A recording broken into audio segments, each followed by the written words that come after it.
we've got some weird stuff going on today. A 2015 CVO. It's got just over 10,000 miles on it. The guy said he cut it off, had been riding, cut it off. Crunk up sounded like it was hitting on one cylinder. Pulled the plugs out, checked them, and the electrodes, as you see here, the ceramic around them is actually loose. If you can see that on camera, turn it around, falls up and down on both front and rear plugs.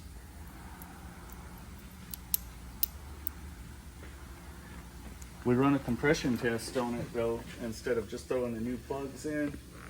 As you can see here, rear cylinder,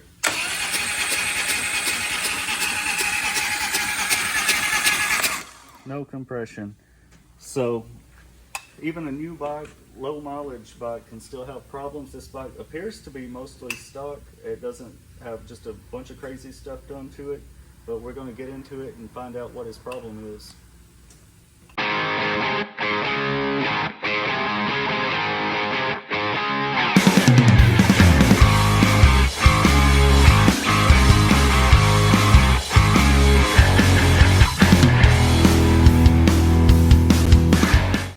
Alright, so in this 15 CVO that we were looking at earlier with no compression on the rear cylinder, just getting into things a little bit farther, got the exhaust off. I can actually see in the exhaust port that the valve's not closing all the way, it's bent.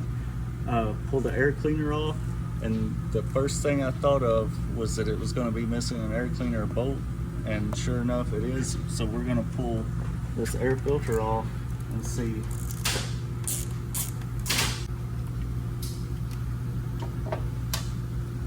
Alright, yep, it's either been left loose or not Loctited before, and I've seen what this does. It'll get sucked down and go right into the intake valve, and usually it won't pass through, but this is a CVO. It's got bigger valves. It can go past the intake valve, get into the chamber, but it's what's funny is I didn't see anything with my camera inside there that looked like the piston had been hit. So we're going to get this a little bit farther apart and see exactly where this went when it went into the intake and see what damage it caused. We've got our manifold loosened up. Going to try to see where that bolt went off of this intake. Down here. Let's see. It's not in there anywhere. I've seen them come loose and they'll set right in that intake port. But with the CVO having the bigger valves in it, I could see where it'd be easier for that to go right past the valve and into the chamber. So our next step is we're going to pull this rear cylinder head off. It's the one that we know the valve is bent on, and check it out, see if we've got any damage to our piston or cylinder wall while we're in it.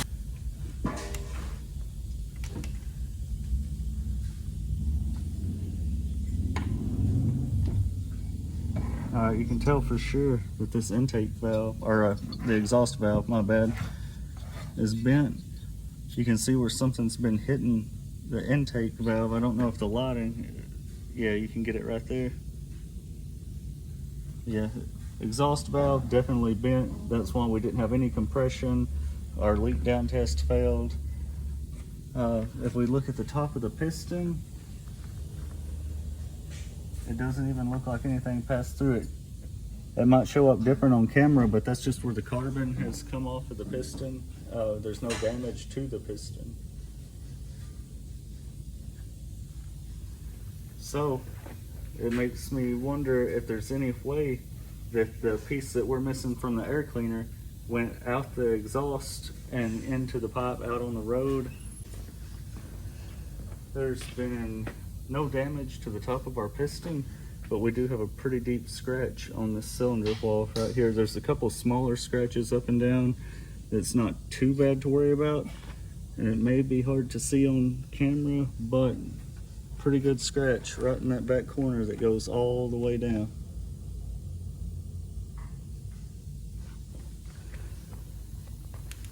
So I guess at the end of the day, check your air cleaner bolts, make sure a professional's doing it, somebody that knows what they're doing. If you're doing it, make sure it's Loctited. A simple mistake can cost you a whole lot of money.